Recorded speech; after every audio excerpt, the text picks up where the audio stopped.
आदाब नाजरीन, जी सलाम देख रहे हैं आप। मैं हूं आपके साथ शफ़ान अंसारी। शुरुआत सलाम दक्कन की करेंगे, लेकिन उससे पहले इस वक्त की बड़ी खबर आपको बता दें। मिस्र के साबिक सदर होस्नी मुबारक का इंतकाल हो गया है। 91 साल की उम्र में होस्नी मुबारक ने आज आखिरी सांस ली। 91 साल की उम्र थी मिस्र के साबिक सदर होस्नी मुबारक का आज यानी कि मंगल के दिन इंतकाल हो गया है। कुछ हफ्ते पहले ही उनकी सर्जरी हुई थी और मिस्र के ही एक सरकारी चैनल ने इस खबर को प्रसारित किया है और ये भी बताया जा रहा है कि इससे पहले उनकी सर्जरी हुई थी और मुबारक ने मिस्र में तकरीबन 30 साल तक यानी कि 3 दशक तक राज किया था और बड़े एहतजाज के दौरान उन्हें इक़्तिदार को छोड़ना पड़ा था और बगावत के बाद भी कई साल तक उन्होंने जेल में भी गुजारी अपनी ज़िंदगी के। और ऐसे में खबर आ रही है कि मिस्र के साबिक सदर होस्नी मुबारक का इंतकाल हो गया है। 91 साल की उम्र उनकी बताई जा रही है। एक बार फिर से आप सभी को बता दें, मिस्र के साबिक सदर होस्नी मुबारक का इंतकाल हो गया है। मंगल आज ही के दिन उनका इंतकाल हुआ है। 91 साल की उम्र थी और मिस्र के सरकारी टीवी चैनल ने इस खबर को नश्र किया है। कुछ हफ्ते पहले ही उनकी सर्जरी हुई थी। यह भी बताया जा रहा है कि मुबारक ने तकरीबन 30 साल तक मिस्र पर राज किया है, राष्ट्रपति रहे हैं, सदर रहे हैं वहाँ के। और एक वो वक्त भी देखा है मुबारक ने जब उनकी ज़िंदगी में एक वो वक्त आया जब जेल में भी उन्हें वक्त गुजारना पड़ा। ज़्यादा अपडेट के साथ हमारे नुमाइंदे अब्बास मेहंदी हमारे साथ जुड़ गए हैं। अब्बास मेहंदी, पूरी खबर ज़रा बताएं।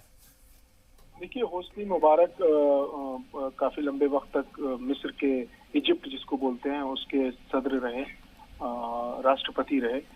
लेकिन जब अरब स्प्रिंग जब शुरू हुआ और अरब में जब बवाल शुरू हुआ, जो ट्यूनीशिया से उठा, लीबिया पहुंचा, सीरिया में इधर डिस्टर्बेंस हो गया था, उधर इराक में डिस्टर्बेंस हो गया था, उसी दौरान मिस्र में बागी ग्रुप जो है इनको पद से हटाए जाने की लगातार मांग कर रहा था। तो तकरीबन 3 दहाइयों तक, आप सोचिए 30 साल के आसपास होस्नी मुबारक ने वहां पर हुकूमत की थी। मिस्र के वो सदर रहे थे और उन्होंने एक निजाम दिया था। तो जब बगावत उठी पूरे अरब स्प्रिंग में, तो फिर उसमें मिस्र भी चपेट में आया और उनके खिलाफ भी जब आवाज उठी। और आपको याद होगा मिस्र का जो तहरीर चौक था, जहां पर 2011 में आपने देखा होगा कि तहरीर चौक पर बड़ा एहतजाज, हिंदुस्तान की मीडिया भी उसको चलाता था कि फिर जागा तहरीर चौक, फिर तहरीर चौक में इनकलाब बर्पा हुआ। तो उसको उन जो मुजाहिरीन थे उसको कंट्रोल करने के लिए होस्नी मुबारक की आर्मी कंट्रोल कर रही थी। जब मुजाहिरीन ने तशद्दुद अख्तियार किया तो होस्नी मुबारक की आर्मी ने, यानी मिस्र की आर्मी ने वहां पर फायरिंग की, मतलब जबर से काम लिया उस बगावत को दबाने के लिए।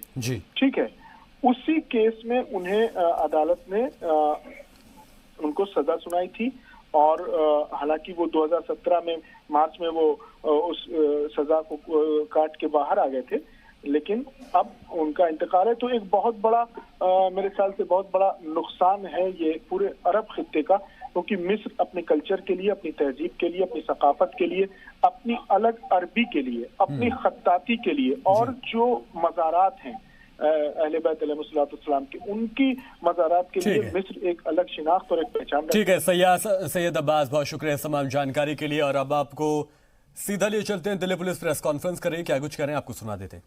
वो हो रहे हैं और पुलिस उसको रिस्पॉन्ड कर रही है। इसी दौरान हमारे 56 पुलिस पर्सनल्स को चोटें आई। अनफॉर्चुनेटली हमने एक साथी अपना हेड कांस्टेबल रतन लाल, जैसे आप सब जानते हैं, उसको खो दिया। इसके अलावा 2 IPS ऑफिसर्स हैं, उनको चोट आई।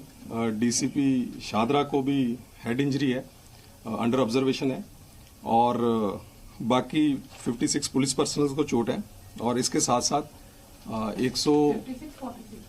56 इसके अलावा 130 जो पब्लिक पर्सनल्स हैं उनको चोट है, उनको भी हॉस्पिटल्स में शिफ्ट किया गया।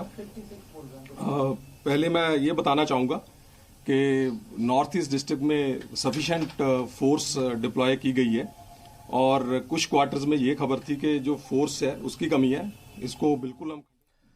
तो दिल्ली पुलिस की प्रेस कॉन्फ्रेंस जिसमें वो बता रहे थे कि किस तरह से तशद्दुद हुआ है उसको अमन में तब्दील करने की कोशिश की जा रही है, और जिस तरह से रतन लाल जो कि हेड कांस्टेबल थे वो कल शहीद हो गए थे, उनको आज आखिरी रसूमात भी अदा की गई।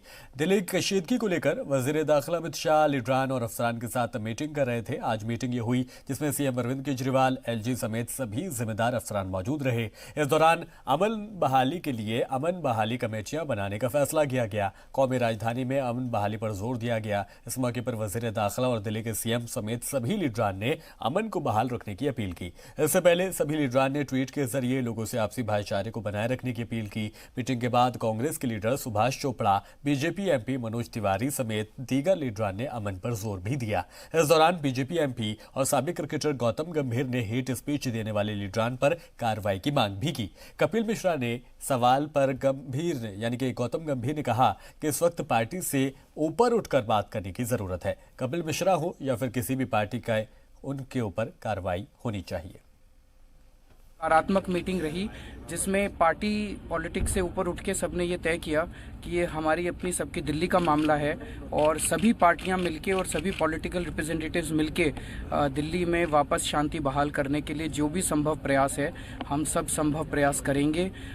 सभी अथॉरिटीज़ ने और गृह मंत्री जी ने आश्वासन दिया है कि जितनी भी पुलिस की कोई कमी नहीं होने देंगे, जो भी ज़रूरत पड़ेगी हम सब लोग मिलकर। मेरी दिल्ली के सभी लोगों से अपील है कि कृपया शांति बनाए रखें। जिसके जो भी मामलात हैं, जिसके जो भी मसले हैं, सभी मसले शांतिपूर्वक बैठ के समाधान हो सकते हैं। हिंसा से किसी का कोई समाधान नहीं निकलने वाला, और इसमें सभी लोगों का नुकसान हो रहा है। कल को आज किसी का हो रहा है, कल को किसी और का होगा। तो अभी मैंने एक मीटिंग ली थी जिसमें जो अफेक्टेड एरियाज़ हैं उनके सभी विधायकों को बुलाया था, चाहे बीजेपी के विधायक हों चाहे हमारी पार्टी के हों, दोनों के विधायक आए थे और सभी सीनियर ऑफिसर्स थे कंसर्न डिपार्टमेंट्स के। और जो उसमें निकल के आया वो ये कि एक तो हॉस्पिटल अथॉरिटीज़ को सबको आदेश दिया गया है कि वो मुस्तैदी से काम करें, सभी हॉस्पिटल्स तैयार रहें। अगर जो भी इंजर्ड लोग आते हैं उनको तुरंत अच्छी से अच्छी उनको इलाज मिलना चाहिए। फायर डिपार्टमेंट वालों को आदेश दिया गया है कि उनको एक दिक्कत ही आ रही है जो अफेक्टेड एरिया है वहाँ पे पहुँचने में, तो पुलिस के साथ कोऑर्डिनेशन करके वो लोग वहाँ पे समय पे। ये बहुत ही चिंताजनक स्थिति है और मैं समझता हूँ कि ये एक बड़ी साजिश का हिस्सा लगता है।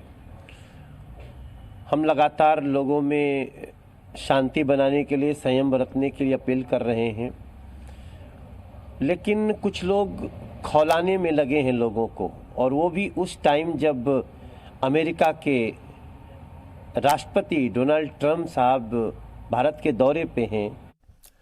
और दिल्ली कशीदगी को लेकर हुकूमत के साथ ही अपोजिशन, जमात और समाजी तंजीमें भी अमन की अपील कर रही हैं। इस दौरान रॉबर्ट वाड्रा ने सोशल मीडिया पर चल रही अफवाहों से दूर रहने की बात भी कही। कांग्रेस की जनरल सेक्रेटरी प्रियंका गांधी के शौहर के अलावा दीगर लीडरान ने भी कसूरवारों के खिलाफ सख्त कार्रवाई की मांग की है। इस कड़ी में अपोजिशन जमात के दीगर लीडरान भी शामिल रहे। इस दौरान मजहबी रहनुमा भी लगातार सभी फरीक से आपसी भाईचारा कायम रखने की अपील करते दिखाई दिए।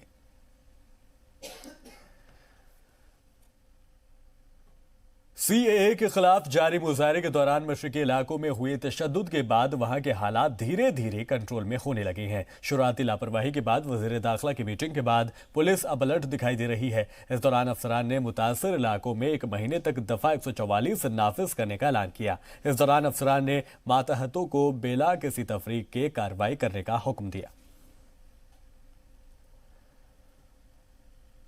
तमिलनाडु में टेक्सटाइल के तलबा ने कॉलेज इंतजामिया के खिलाफ मुजाहरा किया है। सहूलियात को लेकर सरदार वल्लभ भाई पटेल इंस्टीट्यूट के तलबा ने हुकूमत पर भी वादा खिलाफी के इल्जाम लगाए हैं। मुजाहरे के दौरान नाराज तलबा ने कहा कि मरकजी वजीर स्मृति ईरानी ने हर सहूलियात का वादा किया था, लेकिन यहाँ उनके हुकूक की पामाली हो रही है। इस दौरान तलबा ने मैनेजमेंट पर हक तलफी के इल्जाम भी लगाए।